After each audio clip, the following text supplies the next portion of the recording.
What can you say about this young man? He's one of the greatest guys I've ever known in my life. This was a young guy that was clearly made of the right stuff. Freddie was just one of those guys that don't come along very often. A loving son and devoted brother.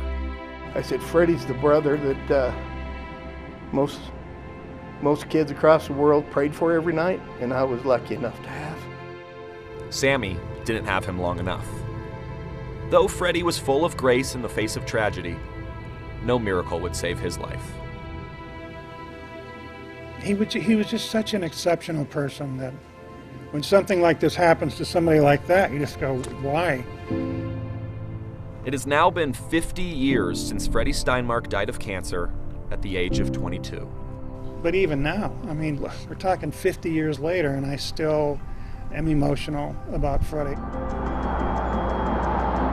A multi-sport star at Wheat Ridge High School, Freddie was not tall in stature, but what he could do physically inspired everybody around him.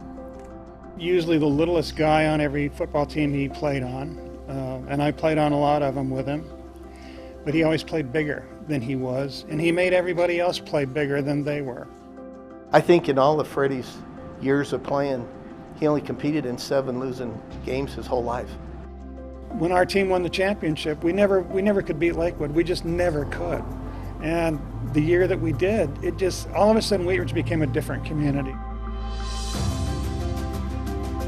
Wheat Ridge would win back-to-back championships, and Freddie would win the Golden Helmet Award as the best football player in Colorado. For a kid out of Wheat Ridge, Colorado, and there were 2 Wheat Ridge kids that went. Bobby Mitchell went to the University of Texas as well and started. But for 2 kids to come from Wheat Ridge High School to go start for Darrell Royal and the University of Texas, that's a pretty cool story. Coach Royal made sure Freddie's family knew his lasting impact.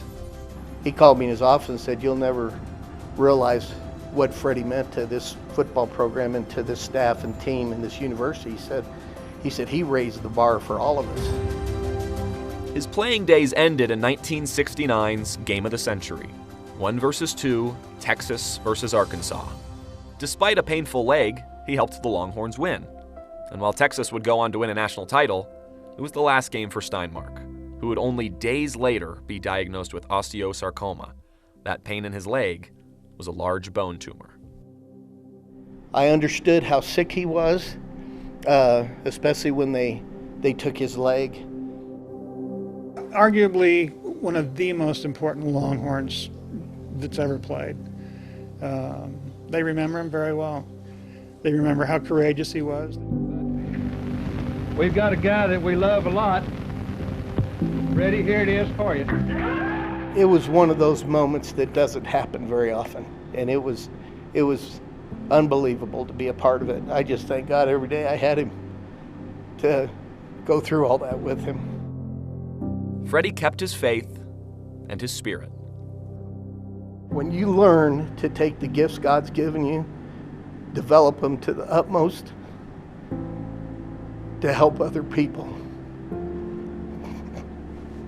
that's success. Freddie Steinmark's legacy lives on at the University of Texas and at Wheat Ridge High School. The Steinmark Award is given to a student athlete who has excelled.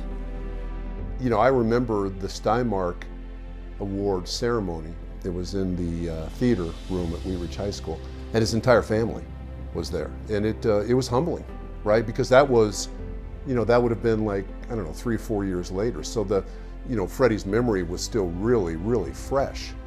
And to be the first recipient of an award that memorialized, his accomplishments and his life and the kind of person that he was, it was pretty cool for me. Not only was he the greatest guy to ever live, he's when it came to courage, humility, and wisdom, the whole world could learn a lot from Freddie. His presence is still felt down Steinmark Hall. He was a young man who helped transform a team, build a community, and inspire a nation.